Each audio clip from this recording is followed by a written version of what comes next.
Now, she put the sizzle into the 60s and the 70s, a musician, actress and good friend to the biggest names in pop and rock. But forget my introduction of Dana Gillespie. Here's one, David Bowie.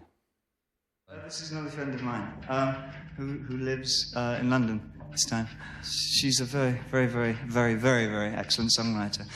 She's doing one of my things that I wrote for her, and it's called Andy Warhol.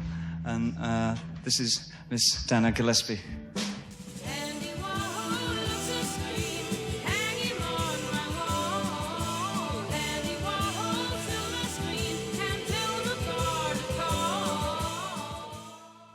That was back in 1971 when Dana hadn't yet recorded an album of her own. Well, 53 years on, she joins me in the studio to talk about her 74th album release. Just 74 then? Did you have a career break or something, Actually, Dana? I must tell you that thing that Bowie said... Yes. I had 2 albums out in the 60s. I had albums before he did, but he'd forgotten he had a mental block that day. Oh. So, yes, the new one is 74. OK, I'm just 75, so you could say I've made 1 album every year. But this new one is produced by Mark Armand and Tris Penner. And Mark Armand, these 2 guys said, why don't we get an album and you sing songs that you haven't written yourself and that you haven't produced yourself. Well, I did co-write one of the songs, so it's quite nice to still be out there doing it. Yeah. And I keep doing live gigs, so that's good.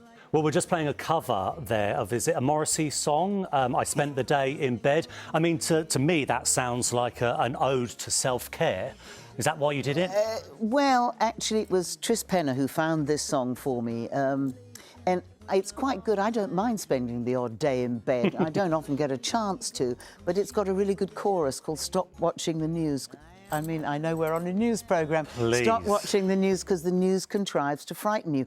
And it's true. It's really depressing when you switch the news on. Not to see you, Duncan, but most of the news is totally depressing. We aim for a mix on our programme. OK, no, I know.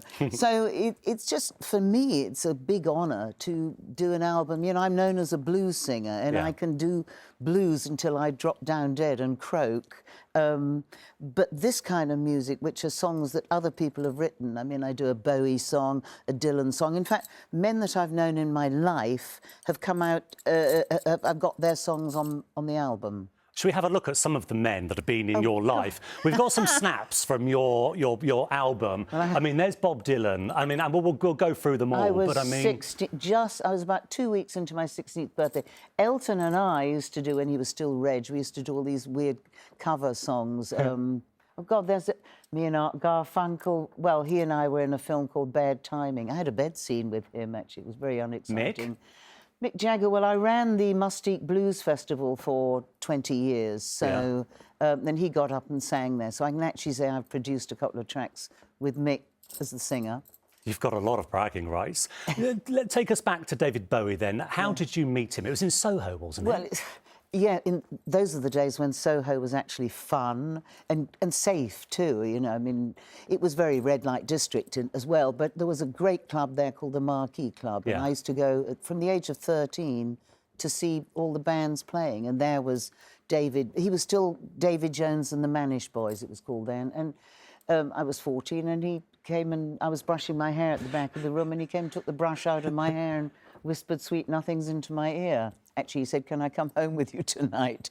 And you were 14? Yes.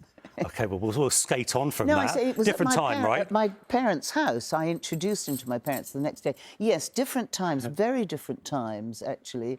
You know, but we've always had a musical friendship. I used to play him my songs. He played his songs to me. He came and played Space Oddity to me half an hour after he'd written it. So, and he and I had the same management company, which was amazing from the beginning of the 70s.